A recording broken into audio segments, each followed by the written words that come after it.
guys, how's it going? Welcome back to Damian. I'm back with a Mr. Nightmare video for you guys today. Happy Tuesday. Yeah, happy Tuesday. 3 disturbing true being watched horror stories, 17 minutes 25 seconds. This does sound like an interesting video, and this one is actually a lot shorter than the other videos that we've had in the past, so I'm glad that this one is a bit shorter because I want to watch a shorter video because it's 3 in the morning right now. 3:21, fuck me. And I'm tired, so yeah, I want to sleep. And you're probably thinking, well, go to fuck to bed then. But I'm trying to make sure you got videos for 12 o'clock in 8.5 hours. So I got you guys, okay? Once again, 3 disturbing true being watched horror stories by Mr. Nightmare. This one just came out 11 hours ago at the time that I'm recording this. Starting. Oh, I gotta watch this video, bro. I got Grindr, and like, bro, this is gonna be a good video for me to watch. I don't think I can watch Horror Shorts Party though. I think I received a message from them like years ago saying don't react to my channel. So I was like, okay, my bad. Sorry. So yeah, I stopped. But yeah. Anyways, that was like years ago. So I guess I could just watch it on my own without recording a reaction to it. But that one would be honestly cool to have a reaction to because you know I'm a grinder. So. Anyways, we're not talking about Grindr right now. We're talking about Mr. Nightmare. So once again, 3 disturbing true being watched horror stories. Let's go. This is not. I'm not looking forward to this because it's literally 4 in the morning, 3 in the morning. So I don't know how this video is gonna make me feel after it's done. But Remy. I used to live in a small studio apartment. So yeah, now he's adding captions in his videos, which is kind of cool. That's actually probably should have done that before, but I'll be sure starting it now. That's good. Good job, Mr. Nightmare.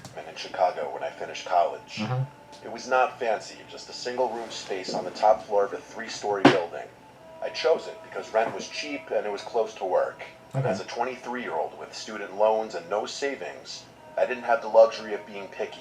The apartment was clean, functional, and most importantly, mine. The only window in the place looked out over a narrow alley. Across the way was another apartment building, nearly identical to mine. The alley was tight, barely wide enough for a single car to squeeze through, and during the day it barely got any sunlight. At night it was pitch black. That never really bothered me much. I hate areas that are just like pitch black. It's just so creepy and scary, to be honest. Like it's really just terrible. It's just black. It's just like, what the fuck? Like I can't see nothing. I was working late nights at the time, bartending at a lounge on the north side. I usually got home around 2:30 or 3 in the morning. Then I'd make a quick meal and zone out on my phone until I passed out. One night, about a month into living there, I noticed something odd. Oh, great. I had just walked in, kicked off my shoes, and turned on the overhead light when I thought I saw something move in the window across the alley. Just a flicker. A curtain twitching, maybe. I froze for a second. But when I looked again, there was nothing. The window was dark and still. I shrugged it off. Maybe I startled someone. Or maybe it was just a draft. Right. The next night, it happened again. As soon as I turned on the lights, I saw the curtain shift in that same window. This time I was sure I saw it. A hand pulling the curtain back just slightly before letting it fall. Oh my god. I couldn't see the person behind it. The lights in the other apartment were off. It was just a sliver of movement in an otherwise black void. But the reason this really caught my attention was because I had never seen the lights on in that apartment. I always assumed that nobody had lived there. That night, I didn't sleep well. I kept thinking about that attic and the hand. Over the next week, I started paying closer attention. Every night without fail, the curtain would move within seconds of me turning on my lights. It was subtle but unmistakable. It was the same thing every time. There was a slow parting in the curtain. I had a glimpse of the dark space beyond it, and then the curtain would close again. I began testing it. Some nights I would leave my lights off and sit silently by the window. When I did, nothing happened. But the moment I turned them on, even just the dim light by my couch, the curtain across the alley would shift. Someone was watching me, it was obvious. I tried to rationalize it, like maybe someone just liked looking out their window at night. But that didn't explain the timing. Yeah. It didn't explain the way it always coincided with my arrival. Right. That was too big of a coincidence. I asked my landlord about the unit across the alley, and he told me it was vacant and had been for months. Great. I pressed him, asked if maybe someone had moved in recently, but he shook his head. He even joked that I was being paranoid. I considered calling the police, but ultimately didn't because I felt like reporting someone possibly looking at me through a window in an empty apartment sounded ridiculous. They wouldn't care anyways. Like they're gonna look at you and say, okay, are you in danger? Are you being harassed? Are you threatened in any way? No. Okay, bye. Like, bro, we need, like, police are great. Obviously, police are very useful for what they do, but they're sometimes useless because it's like, can you help with this? No, there's not enough evidence. We kind of have to wait for you to die first, then we'll help you out. I'm sorry, what? Why the fuck do we have police then? To protect and serve? Maybe keep me alive, don't wait till I die and then say, you know what, maybe now we'll do something. Then you're basically useless. Thanks for that. Thank you for that. Appreciate the help. Anyways, yeah, just calling saying, yeah, I think someone's looking at me from the window. That's nice. I don't care. Until they, even if they started knocking on your door, they probably would still say, it's fine. So, honestly, we're like, yeah, we're basically on our own. Which is kind of horrifying, but... There was no crime or proof. Exactly. Just a feeling that grew worse every night. Exactly. Then one night, everything escalated when I came home later than usual, around 4 a.m. The bar had hosted a private event and cleanup ran long, so I was exhausted and not thinking clearly. When I reached my door, I noticed something stuck in the frame. At first, I thought it was junk mail or a flyer. It's a note. When I pulled it free, I realized it was a crumpled note. It simply said, "Hey," written in pen. My legs went weak because the first thought I had was the apartment across the alley, so I ran to the window and looked across. The curtain was drawn and there was no movement. I called my friend Jamie, panicking. She lived across town but told me to come over right away. I grabbed a backpack, stuffed some essentials into it, and got out. The next day, I confronted the landlord again. This time, I demanded to see the apartment across the alley. He hesitated, but eventually agreed to meet there with the key. The place was dusty and completely empty, with not a single piece of furniture. Well, even, I don't think you could just, like... You can't just tell the landlord just to, like, let you go inside a room that's vacant, right? Like, they can't, like, they could just say, you're not the boss of me. We're not, or, like, this is what, like, what do you mean? Like, you can't just make them show you the unit. Like, I don't get it. Like, what's... I don't know. Like, why would you even agree to that? I'd be like, no, I can't do that. Like... Step as if the place were 100 years old. But there, in the back room facing my window, was a single metal folding chair. That's creepy as It fuck. was positioned directly in front of the window, and they had access to an apartment that was supposed to be locked and empty. The police were called, and they searched the place. I'm pretty sure they took fingerprints, but nothing came of it. Of course. The fact that my paranoia was correct the entire time, and that I was in fact being watched, it made me sick, wondering how long the stretches of time that sicko would watch me would be. Right. I moved out that week. To this day, I have no idea who was watching me, how they got in. This makes me think of the movie like The Watcher or something, where in the movie the girl and her husband or boyfriend moved to like a different country, or moved to the country where the boy was from. The girl didn't know the language and things like that, and then she was worried there was like a guy stalking her through the window. Same thing, apartment to apartment, and then it turns out she was right. He tried killing her in the end. And yeah, it was a good movie. A lot of people I don't think liked it, but I liked it. It was called like Watcher. I forgot who was the actresses or actors, but I think it was called Watcher or The Watcher. So if you guys haven't watched it, I would suggest you watch it. It's a pretty good movie. I liked it at least. I know that a lot of people are like hard on horror movies and like, yeah, like a rated 2 stars. Like, bitch, it's pretty good. Like, what? Relax. Like, I don't know. And of course, the police didn't really take anything seriously in the movie. You know, shocker, because you know, police don't really care anymore. Some do. Some definitely want to protect and serve. I'm not crapping on the police. It's just like I'm crapping on the system they have to follow. Like, oh yeah, no one's dead yet, so we don't care. Or how long it would have gone on if I hadn't found that note saying, "Hey." I've considered the possibility of it being the landlord, but ultimately I had to drop that theory because there's no way in hell he wouldn't have went over there to remove that chair before bringing me over there. I still dream about that window, and sometimes I wake up in the middle of the night certain that someone, somewhere, is still watching me. That's honestly a horrifying, like, just a horrifying even, like, thought to have. Like, oh yeah, I'm in this room and someone's probably looking at me through the window. Like, that's, oh my god, that's made me, my bones chill. Ooh. Like just thinking someone's watching you all the time, or just someone's watching me. I don't care what time it is, daytime, nighttime, someone's watching me. It's fucking horrifying. Okay, John, what you got for us? I'm so tired. When I was 12, my family moved to a rural area in 12? Oregon, miles from the nearest town. We lived Please don't tell me you were watching when you were 12. Well, it's fucked up to tell you watched at any age, but on 12? a large piece of land surrounded by dense pine forest. It was peaceful, quiet, and completely isolating. The house itself was built in the 1940s.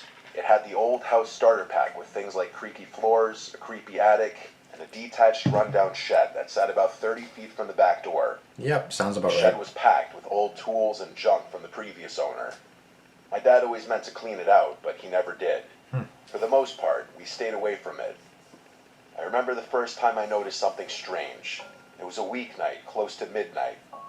I was up reading with the flashlight under the covers when I heard our dog, Max, barking uncontrollably. Max was a golden retriever, super friendly but alert. When he barked like that, it meant something was wrong. I crept out of bed and peeked out the window. He was facing the shed, barking into the darkness. The motion sensor light by the back door was on, casting long shadows across the lawn. I couldn't see anyone, but Max wouldn't stop. I didn't go out there. I just watched for a bit until he calmed down. Then I walked away. The next morning, we found deep boot prints in the dirt between the house and the shed. Yep, there My you go. dad dismissed it, saying it was probably a neighbor or a drifter passing through. No. But I couldn't stop thinking about it. Over the next few weeks, Max barked at that shed multiple times. Every time, we'd look outside and find nothing, but the footprints would be back, and they always led to the shed, never away from it. Did you look inside the One shed? night around 2 a.m., I woke up to the sound of footsteps. Like, you can't tell me that it goes to the shed every time, and you're like, you know what? I don't think we need to check the shed. There's nothing important in there. Bro, the guy's in there, obviously. Don't be Don't be stupid. Come on now. Footsteps on the gravel outside my window. Oh, great. Even better. Froze. The footsteps stopped, then resumed, moving toward the shed. Of course, 'cause that's where he lives. Peeked through the blinds, and the light by the back door flicked on, and for just a second, I saw him. A tall man standing beside the shed door. He was wearing what looked like a dirty gray coat. His face was obscured by shadows, and then the light went out. My heart pounded in my chest as I backed away from the window. I woke my parents. My dad grabbed his rifle and went outside. Oh, period, yes. The man was gone. How do you know? Footprints were fresh, though, right up to the shed. Hey, what do you mean he's gone? Did you go inside the fucking shed? If no, he's there. This time, my dad decided to check inside. Finally. He unlocked the padlock and pulled the doors open, but all there was were just rusty tools and old tarps. He added a new lock and reinforced the doors. For a while, things were quiet. Then, a month later, Max went missing. The He dog? searched everywhere, through the woods, Oh my up and down God. the road, even asked neighbors. He was gone. I was completely heartbroken. I held out hope that he'd return, and he just got lost in the woods. And bro, being 12 as well, like even me being 20, 25, that's hard. But like I feel like being a kid, it's even harder. Like that's like your best friend, you know what I mean? Like a 12-year-old, damn bro, like. That night, I couldn't sleep at all. I kept thinking about the shed and Max, about the man I'd seen. Around 3 a.m., I heard the back door creak. It's always 3 I got a.m. out of bed and tiptoed into the hallway. My dad was already up, holding his rifle. We moved to the back door, just in time to see the motion light flicker on. There, standing by the shed, was the man again. Only this time, he was holding something. In one hand, a knife. In the other, Max's collar. I No. saw this.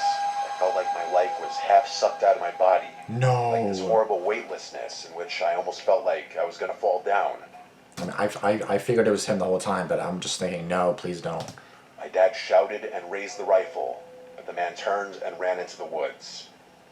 We called the police, and they searched the area but found no trace of him. What they did find inside the shed made me sick. The floor had been cleared. In the dirt, someone had carved symbols, crude, disturbing images. In the corner was a pile of bones, animal bones, hopefully. It got worse. Behind a false panel in the shed wall, the officers found a backpack filled with items that weren't ours. Wallets, watches, and a few pieces of worn clothing. There's a Things shock. that must have belonged to someone. Multiple someones. The The strangest thing was a notebook. Pages and pages of strange symbols, incoherent rambling and jagged handwriting, and crude drawings of houses, families, and eyes. I believe that this was some kind of message to us, saying he was watching us like he's watched other families. The police took all the items that were found. That night, while packing to leave, I looked out my window one last time to the shed. The police tape fluttered in the breeze, and all was quiet, but just beyond it, maybe 10 feet into the tree line, I saw a person's face, but the moment I blinked, it was gone. I screamed my dad's name in a desperate panic, yelling, "He's back!" My dad stormed into the room and looked out the window, asking where he was. I pointed straight at the shed, and saw he was to the left, right by the woods. He ran to grab his rifle again, and this time he ran outside and screamed like a maniac while firing around. You can't imagine the anger and frustration of having to be chased out of your own home by a crazy, dangerous person who likely killed your dog. My dad was letting his frustration out in that moment. I know my dad wanted to kill that man. We moved out days later to a much less remote part of Oregon.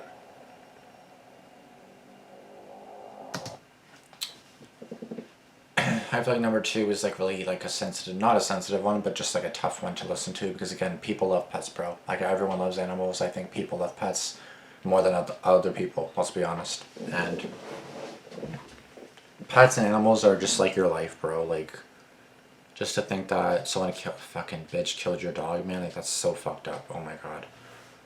Like I just can't. Oh my god.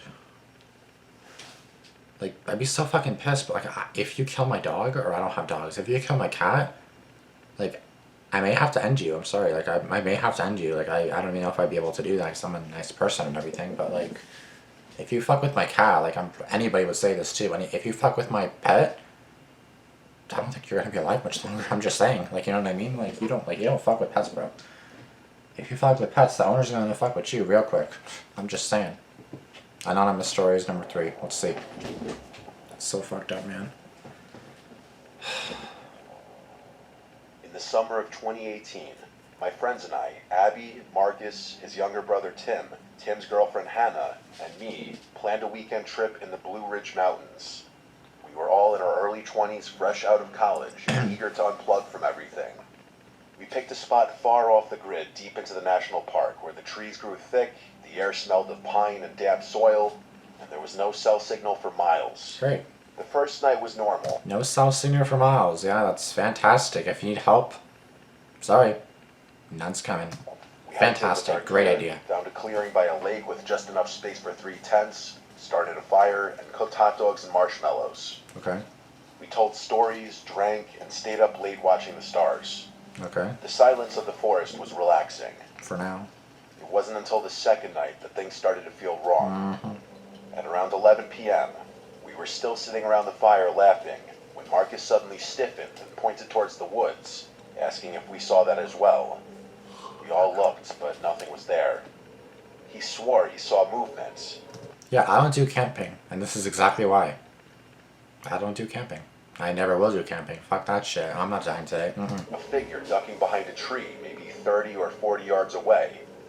Tim dismissed it as a deer, but then, 20 minutes later, we heard a stick snap in the same direction. This time it was loud. Abby was clearly spooked and said she wanted to go to bed. Everyone agreed to call it a night. We doused the fire, zipped up the tents, and tried to sleep. That night, I woke up to something that still haunts me. Breathing from just outside, probably not even 10 feet from my head. At first, I thought I was still in a half-dream state. Bro, I'd be flipping the fuck out. I was with 4 other people, though. It could have maybe been one of them going outside to pee, but I didn't hear the sound of a stream, just the breathing. Yeah. The breathing also almost sounded like an older person, someone who was short of breath from smoking too much. I reached for my flashlight, but didn't dare turn it on. The breathing moved from one side of the tent to the other, then it stopped. I waited without saying a word, because it was the only thing I could do. Since the breathing stopped rather suddenly, I felt a sense of relief that my original thought of it being one of my friends peeing was accurate. So eventually, I fell asleep. In the morning, I said nothing. Neither did Abby. But when we met up for breakfast, Marcus had a concerned look on his face, like he was antsy to tell us something. He said someone was outside our tent last night. Hannah nodded and said she heard it too, and noted that whoever it was walked around the tent more than once, and it could have been more than one person. I asked the entire group if anyone got up to pee last night, and that maybe that's what we heard. Tim responded that he did go pee, but that he thought he saw a figure crouched near the fire pit around 4 a.m.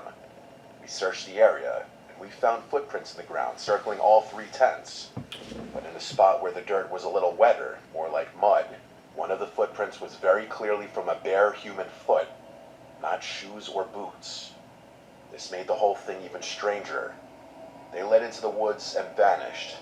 We tried to joke about it, saying maybe it was a crazy hiker or a prankster, but it didn't feel like a joke. Prankster? That night, we stayed up later, talking nervously around a much bigger fire. We kept our flashlights close.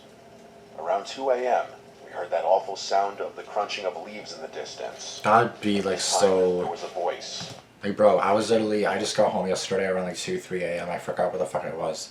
Where the fuck was it last night? It doesn't matter. I get back, it's like late at night. I don't know if it's 1 or 2 or 12 a.m. It doesn't matter. It was nighttime. It was dark outside. It was black outside, right? Not black, because we obviously have street lights, but you know what I mean. It was dark outside, and then basically, like, I just hear like this, like, just like rustling in the bushes, and I was like, bro, I hate that so much. Like, in the daytime, great. I don't care. Animals, this, that, people, whatever. It doesn't matter. At nighttime, if I'm outside alone and I hear rustling and I'm not expecting anybody to be in the nearby vicinity, I'm flipping the fuck out. I'm praying it's an animal, and usually it is. But it's like, bro, I just can't. Like, just like thinking about it actually being a person and things like that just honestly gives me like goosebumps. It just makes you think, oh fuck, like someone's watching, someone's literally right there, and it's like you better fucking run inside your house. Because I was like basically on my front porch when I heard that, and then it was like in the front yard, then I saw some kind of animal, and I was like, whew, thank God. Like, it's usually an animal, but it's just like, in the case that it's not, in the off chance it's not, it's just like, I can't. It was a low voice, too quiet to understand, but definitely human. Marcus snapped on his flashlight, and for a split second, we saw who it was. It was a man, fully naked, crouched behind one of the trees nearby. He scrambled back into the trees like an animal that just got exposed. All of us were completely shook. We were too scared to even break off to go into our tents. Staying out in the open with all 5 of us together just felt safer.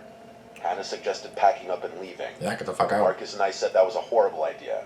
Packing up camp this late and finding our way back to the car would not only be extremely difficult, but also extremely terrifying. Yeah, that's worrying true. that man was behind us, following us. That night was the worst night yet, and maybe one of the worst nights of my life. I didn't get a single second of sleep. I was wide awake, and perhaps that may have saved me or my belongings at the very least. However many hours had passed before I heard the distant sound of a stick snapping or a leaf crunching. I said out loud, "Please let it be a fucking deer," under my breath. A few moments of silence passed before a voice from out in the woods said, "I see you guys." It was not any of my friends. I didn't know if any of my friends were awake and also heard it, but I heard none of them react, so I guess I was too scared to be the only one reacting. What happened next, I never would have expected though. I heard my tent shift ever so slightly, which caused me to shoot up and look at the tent zipper, and it started to slowly move down. I started to scream at the top of my lungs, God. causing my friends to also start screaming. Whoever was on the other side of my tent took off, I presume, but I can't know for sure. All I know is all of us yelled at each other to communicate through the tents. I zipped the zipper back up fully, and I didn't hear breathing or footsteps again that night. I didn't fall asleep. I watched as the morning sun slowly started lighting up the place. At dawn, we packed everything and left. On the hike back to the car, the tension didn't leave us. At the ranger station, we told them everything. The ranger listened carefully, then said they've had reports. A man, maybe more than one, living out there. Some said they steal things, and others said worse. I don't know what worse meant. We didn't ask. Yeah, you don't We want laughed to it know. off in the car, but it didn't really feel funny to me. I don't think I can ever go camping again after that. Don't. Especially after the zipper thing. Don't. I don't know why people go camping at all, to be honest. Like, seriously, I don't know why you guys go camping at all. Like, why do you guys even want to risk that? Why do you guys want to sit outside in the middle of nowhere with no service, basically nothing with you, and that's it.